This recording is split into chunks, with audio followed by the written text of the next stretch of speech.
So Neal, we're just going to review the Supreme Court rulings and in a way that everyone can understand. First of all, Neal had a huge win. Is this too light there, Mo? I don't think so. Had a huge win in the High Court. And first of all, let's talk about that win. And I can't believe that case made it all the way to the Supreme Court, Neal. Well, I mean, the Republican Party had been pushing this theory for a long time, this idea that state legislatures have full control over our federal elections and can do whatever they want. And if you think back to the 2020 election and those 60 or so times when Donald Trump lost, those were mostly in state courts. And so what the Republican Party said, what Donald Trump said is, it's up to state legislatures and no one else. State courts can have no role. State constitutions can have no role. It can go so far as a state could say, like he pressured Arizona, throw out the popular vote. State legislature, you can pick the delegates to pick the next president. So yeah, it was a really radical theory, but one that a lot of conservative jurists were supporting. And frankly, nobody thought we'd win this case. So obviously, and I mean, it could work for both sides in a negative way. In highly politicized state legislatures, they could overturn the will of the people in that state by, as you said, picking delegates and then picking the winner of that state and the winner of the Electoral College, right? That's exactly right. So we didn't think of this as a political case. Obviously, the Republican Party had invested millions of dollars in this theory. But for us, it was simply a principle of checks and balances about our Constitution, going all the way back to the founding. The idea that we don't just allow state legislatures to call all the shots. There are constitutional limits on what they can do. Well, it was a huge victory. It was your 50th time arguing before the Supreme Court. Yep. Come on. Way to go, Neal. Oh, thank you. And by the way, I dressed up for you today because I see of that. all the pot shots yesterday I got about being in my workout clothes, but I thought we were on the gondola. I thought you looked great, but probably, I don't know, we should probably check out Neal's shoes. Go ahead, you can zoom into those. Hey, wait. This breaks our deal, producer. Okay, so congratulations on that important victory, which I think is an important victory for democracy. Let's now talk about affirmative action. I've been reading a lot about this and, trying to understand both sides of this debate. I just read an excellent piece in The Atlantic that said race neutral is the new separate but equal. Mm-hmm.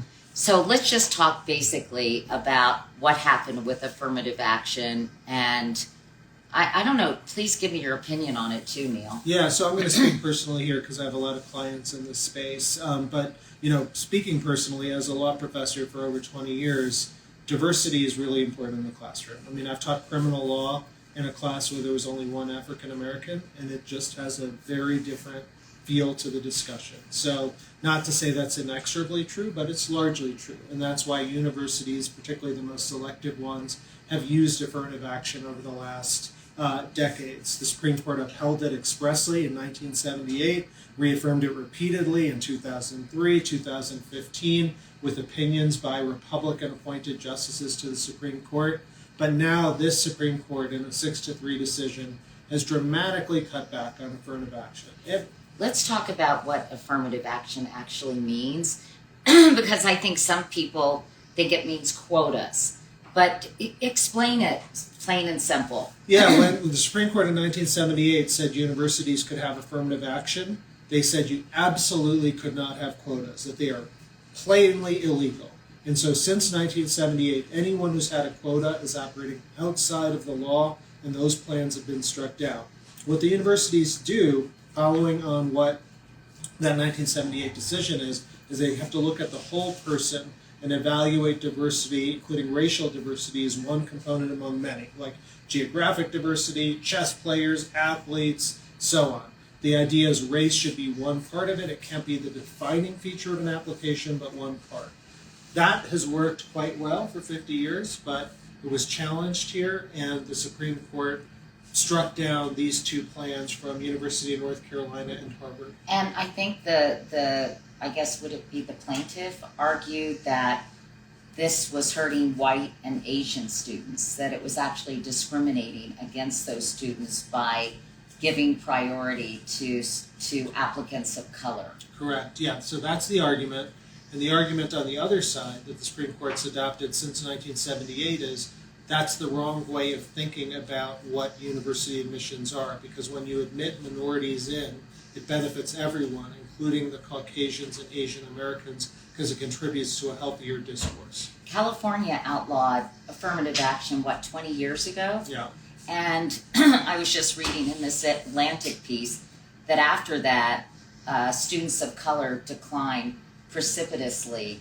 They argued that Latino students actually were being let in at higher numbers, but this Atlantic piece argues that if you compare it to the number of Latino students graduating from high school, it's just the population has increased, but it's still not representative at the university level. Does that make sense? Absolutely. There's a lot of data to support the idea that if you get rid of affirmative action, you can't make it up through other ways, that racial diversity will go down. And my view is that's an important debate for every university to have. And you can have a university that says we're not going to give racial preferences, and one that does, and you can let a market solution effectively unfold. But what this Supreme Court decision says is no market.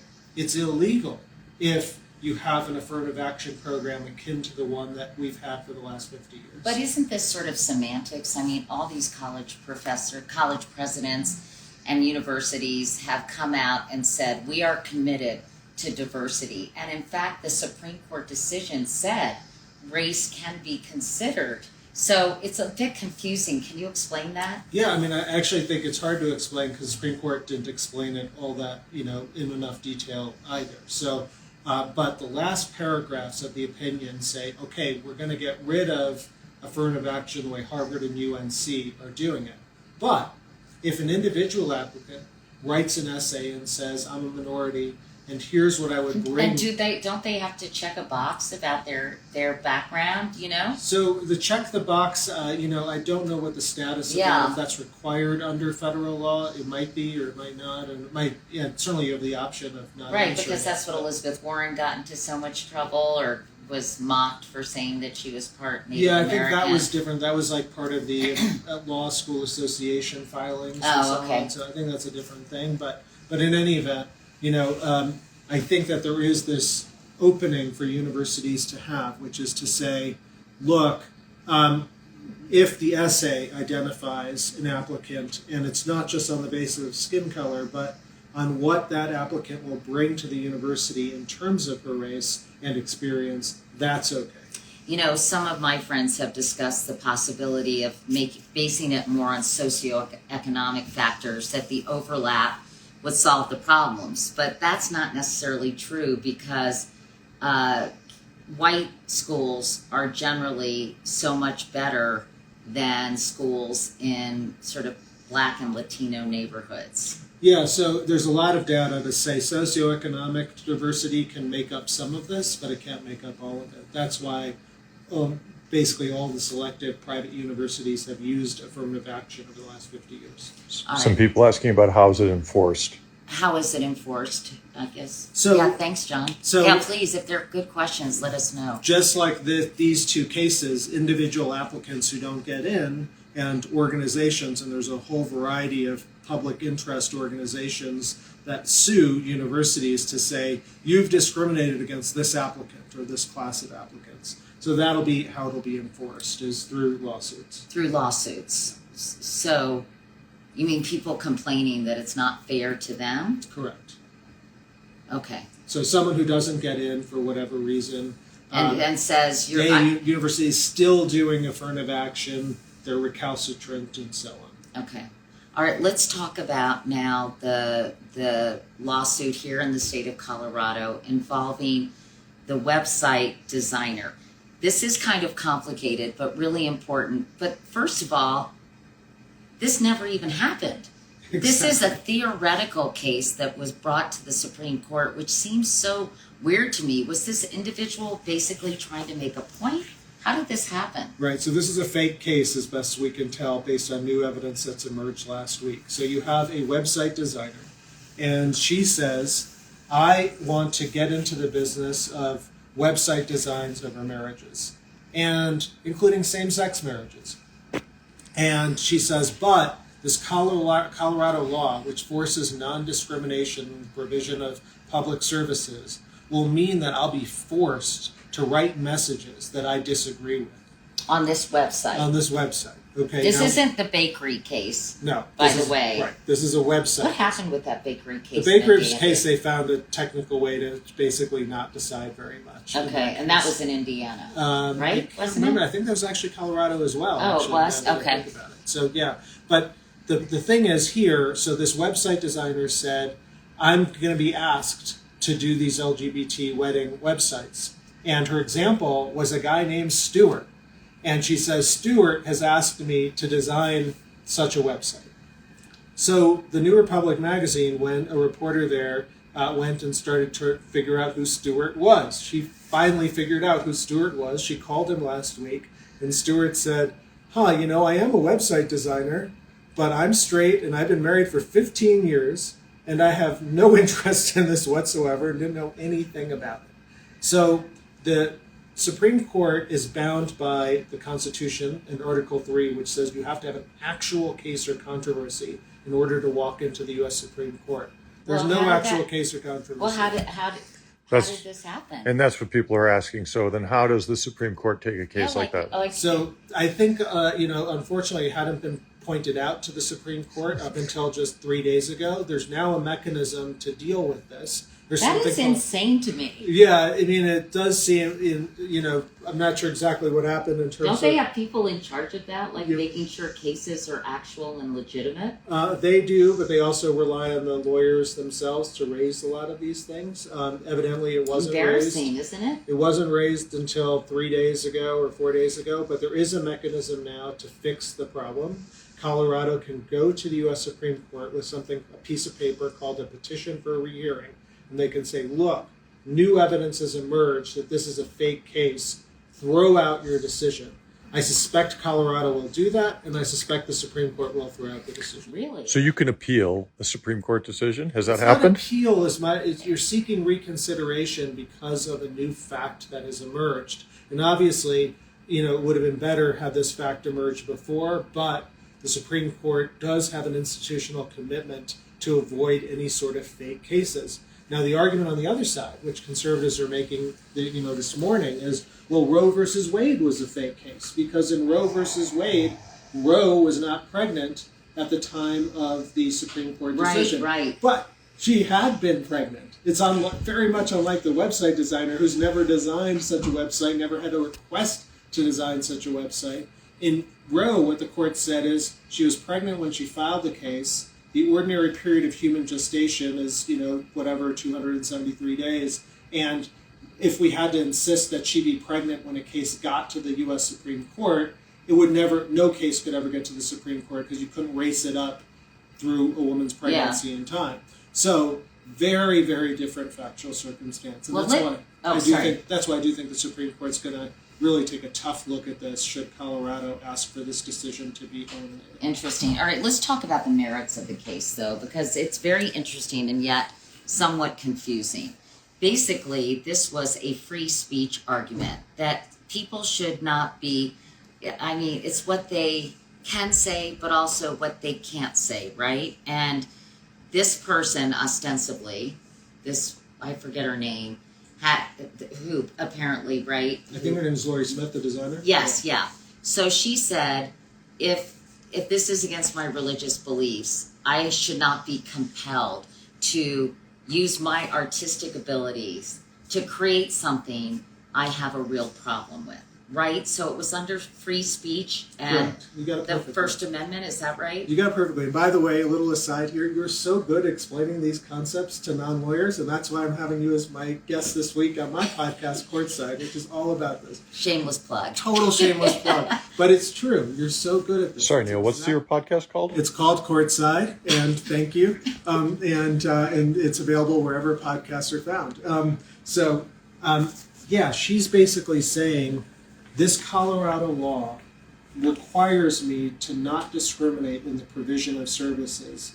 And one service I might be forced to provide them is to write a message in support of gay marriage when I don't believe it.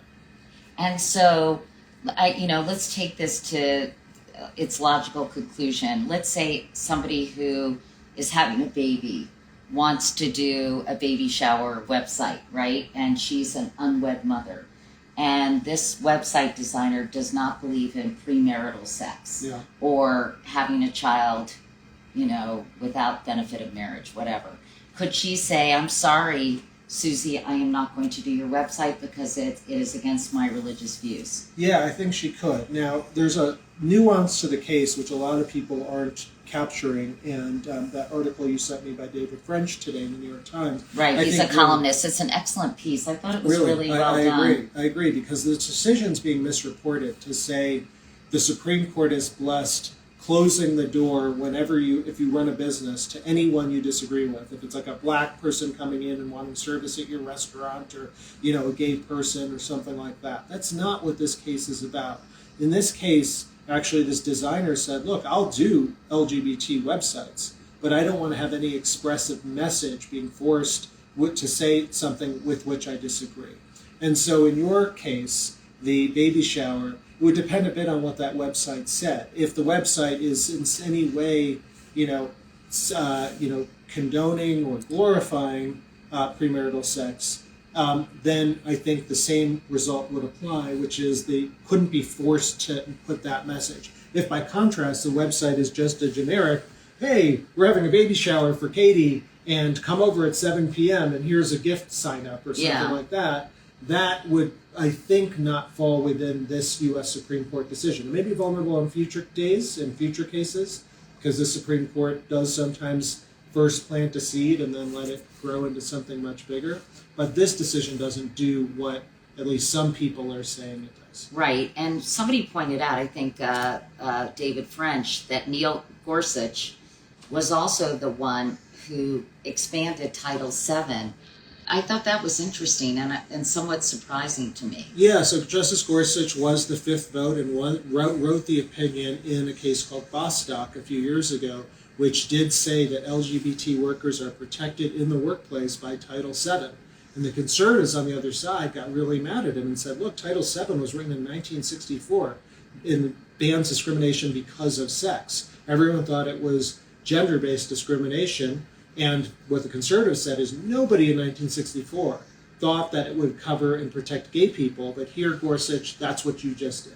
The good news is, I guess that it also, let's say a neo-Nazi came to me, I'm a website designer, and says, I want to do a website about, praising anti-Semitism, the Aryan nation. I want to say that Black lives don't matter and all this stuff. I can say, I am not going to use my skills, talents, and my creative voice to air those kinds of views. Yeah, exactly. This is the thing about speech is, this is a message, in this case, 303 Creative, the Supreme Court decided, with which many Americans would agree and say, hey, you should put this message out there.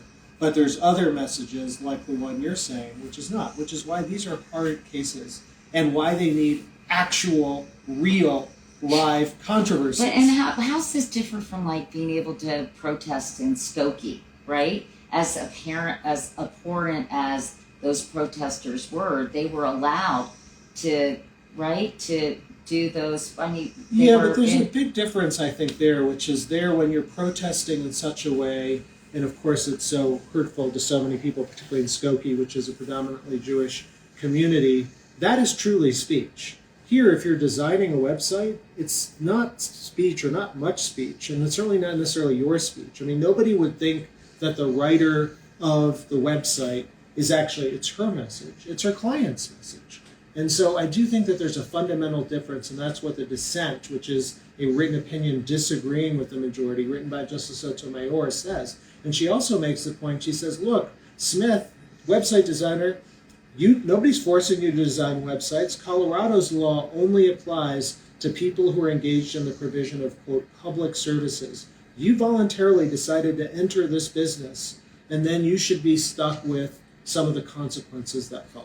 In the current culture, this decision about this fake case has sort of a very detrimental effect to the LGBTQIA plus community. I got everybody.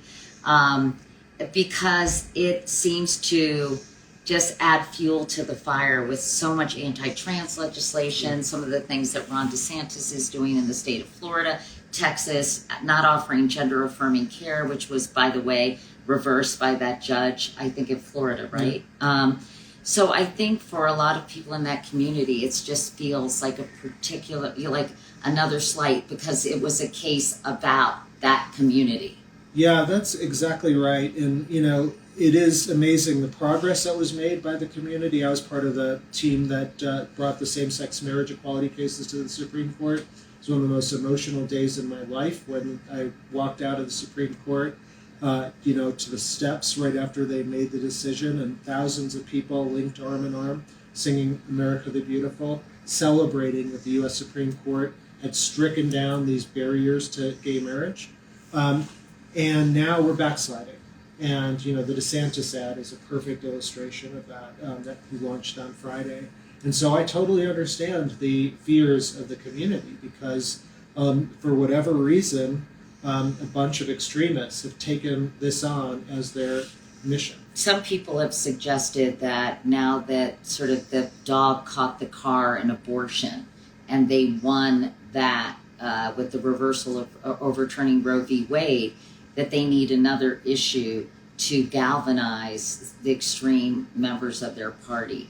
And sort of trans and gay issues have sort of filled that bill. That's exactly right. And it also intersects with one of their other missions, which is control of the court system. And so, this is, after all, gay marriage was itself something the U.S. Supreme Court made the law of the land. And so now they can run against so-called judicial activists and all this LGBT rights legislation that's going on. Debt forgiveness. So the Supreme Court overturned President Biden's decision to give student loan forgiveness. And, it was interesting. I got a lot of comments on my Instagram with people saying, I worked hard to pay off my student loan. Why shouldn't other people do the same?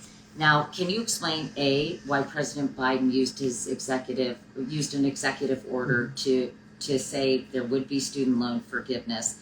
Was that in his power?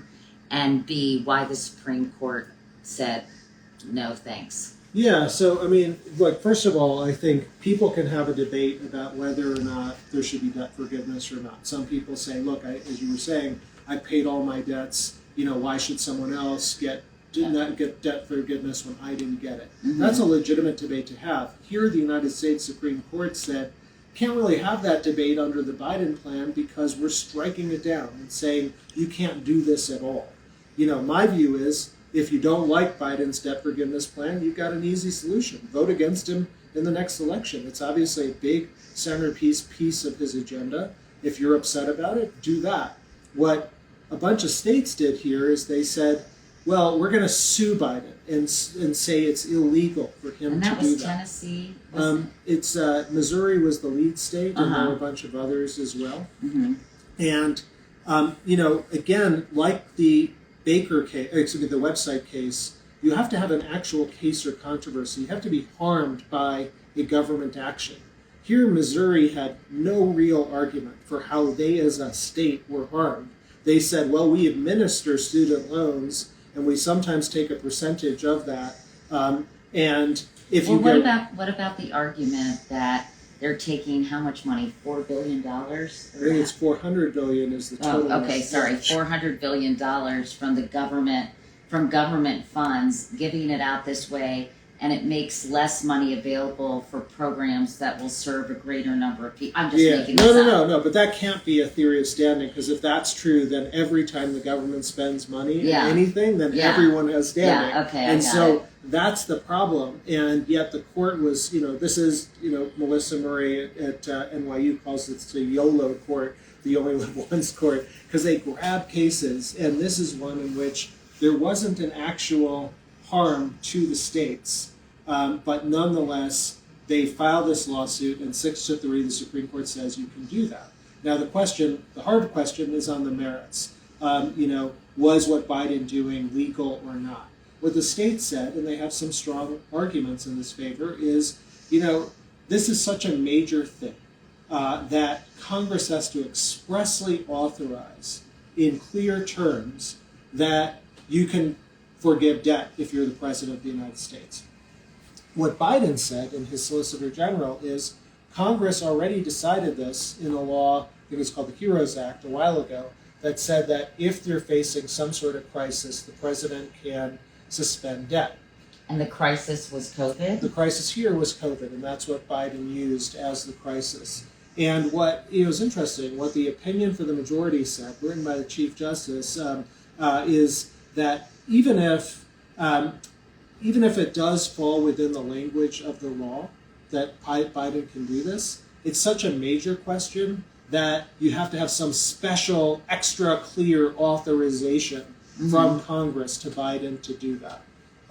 That's and his argument, though, was argument. COVID resulted in a lot of people not being able to work, and as a result, it was very difficult for them to earn the money that would help them pay back the student loans. That's President Biden's That's argument. what, yes, Exactly. yes. You got it, exactly. And the Supreme Court said... Supreme Court said that's not a clear enough statute of Congress, that you need to actually say maybe about COVID specifically, or about the extent of the debt relief, that President, you have that power. And so the practical ramifications of this is many of these students who thought that their debt was going to be taken care of by the government suddenly find themselves having to pay it, although President Biden said he was going to do something else, right? Yeah, so just hours after the decision, and hats off to the Biden administration, they were ready for this decision, even though most people thought it was a made-up case. But they were ready, and they've now said there's a different law, and we're going to use that law to forgive debt. And I think the move that the Supreme Court made here, it's the exact same move, Katie, that they made last year in the greenhouse gas case. In West Virginia sued the Biden EPA, saying, EPA, you can't regulate greenhouse gas emissions. And what did the Supreme Court do last year? They said, well, the statute might allow it, but it's such a major question that you can't, we're going to throw out all of this climate regulation as well.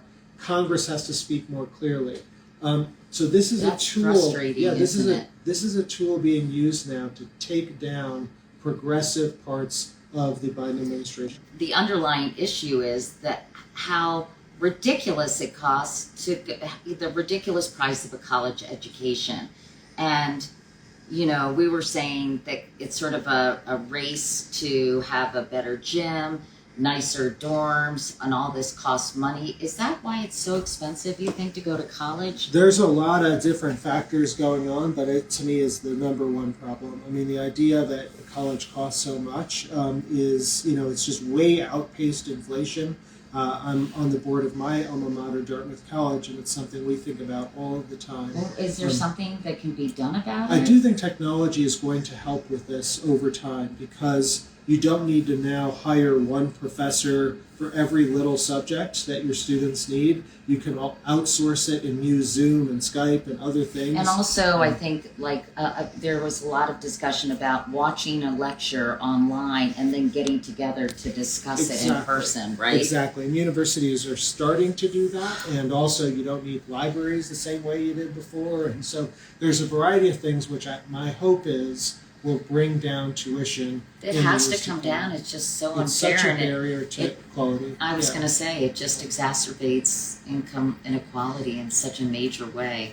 More people asking about what the name of your podcast is. Okay, so the podcast is called Courtside, and if you love our conversation, the one this week, and it'll drop on Wednesday, is about a Supreme Court case most Americans haven't heard of called Myriad Genetics, and it's about the breast cancer genes 1 and 2, BRCA 1 and 2, as well as gene patents more generally, and how the Supreme Court, in an opinion by Justice Clarence Thomas, revolutionized the field and opened the door for genomics and personalized genetic medicine, which will potentially save millions of lives. And of course, I explained all of that to Neal, didn't I, Neal? You did beautifully. I Can't didn't. wait. No, You're so good. Thank No, you I both. didn't. No, I Thank We you. don't need a gondola. Anyway, thank you all for watching. We would love to hear your opinion about some of these cases and about our conversation. If you have points of view, I want my Instagram page to be a place where people can have respectful conversations and agree to disagree. So, Neal, thank you.